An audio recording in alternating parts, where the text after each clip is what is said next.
चलिए, बिहार के बाद उत्तर प्रदेश में भी जातीय जनगणना कराने का मुद्दा तूल पकड़ रहा है। भाजपा के सहयोगी दल निषाद पार्टी और सुबह सपा ने भी अब इसका समर्थन कर दिया है। हालांकि उत्तर प्रदेश में इस मांग का फिलहाल कोई असर तो नहीं दिख रहा। राष्ट्रीय लोकदल के महानगर अध्यक्ष आशीष तिवारी का कहना है कि राजनीतिक लाभ के लिए भाजपा जातीय जनगणना कराने से पीछे हट रही है। जातीय जनगणना के आंकड़े जारी हो गए हैं और उत्तर प्रदेश में भी भारतीय जनता पार्टी के सहयोगी दलों ने इसको जातीय जनगणना की मांग की है। हम इसी मुद्दे पे बात करेंगे आरएलडी के लखनऊ महानगर अध्यक्ष आशीष तिवारी जी से।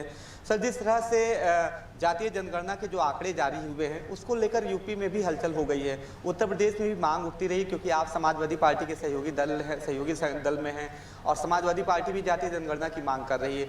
आपकी पार्टी का क्या स्टैंड है जातीय जनगणना के मुद्दे पर? देखिए, जातीय जनगणना बिल्कुल होनी चाहिए और अंग्रेज़ों के ज़माने में 1931 में एक बार जातीय जनगणना हुई थी। उसके बाद 2 बार और भी हुई है, लेकिन उसके आंकड़े नहीं पेश करे गए थे। जातीय जनगणना ज़रूरी इसलिए है कि जो जाति आज नज़र में नहीं है या जिसको हम कहें कि आरक्षण का लाभ मिलना चाहिए, आरक्षण का लाभ हर जाति को नहीं मिल पा रहा है क्योंकि उसके विषय में जानकारी ही नहीं है।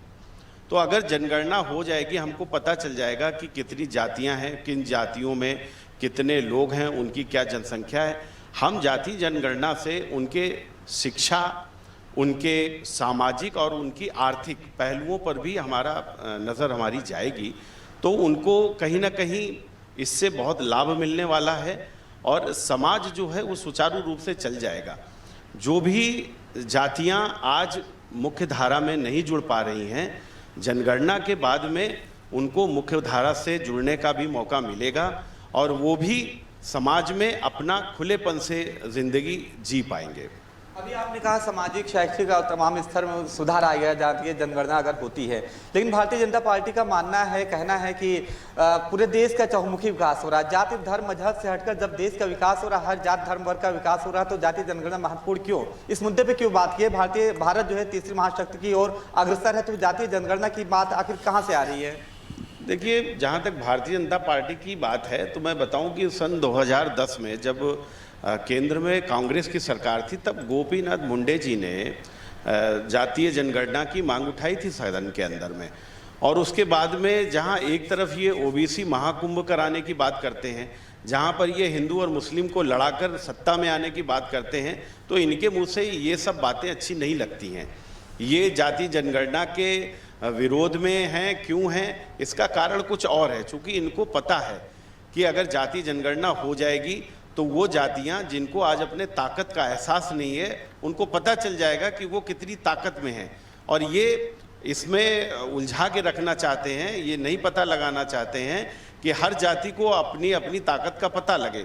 तो अगर जातीय जनगणना हो जाती है किसी जाति को, इससे तो बहुत अच्छा ही है ना। जो जातियां, हमको पता चल जाएगा कि किनको आरक्षण की ज़रूरत है और किनको नहीं है। हो सकता है जातीय जनगणना के बाद में हमको ये पता चले कि कई ऐसी जातियां हैं जिनको आज आरक्षण की आवश्यकता नहीं है, क्योंकि वो हर तरीके से साधन संपन्न हो चुकी हैं और जिनको वास्तव में आज आरक्षण का लाभ मिलना चाहिए, उनको आज नहीं मिल पा रहा है। तो इसलिए ये जनगणना होना। आपकी पार्टी का मतलब स्टैंड है जातीय जनगणना पर? बिल्कुल है, 100 बार है, 100 दफ़ा है। हमारी पार्टी चाहती है कि जातीय जनगणना हो और उस जनगणना से भारत की प्रत्येक व्यक्ति को उसका लाभ मिल पाए। देखिए, आप आशीष तिवारी हैं, आरएलडी के महानगर अध्यक्ष हैं, जिनका साफ कहना है कि जातीय जनगणना हो। और भारतीय जनता पार्टी की बात की जाए कि अगर भारतीय जनता पार्टी जातीय जनगणना नहीं करा रही है, उसके पीछे जैसा कि आशीष तिवारी ने बताया, राजनीतिक लाभ लेने के चलते ही भारतीय जनता पार्टी जातीय जनगणना कराने से पीछे हट रही है। वीडियो जर्नलिस्ट अनिल सैनी के साथ अनूप चौधरी, अनादि टीवी, लखनऊ।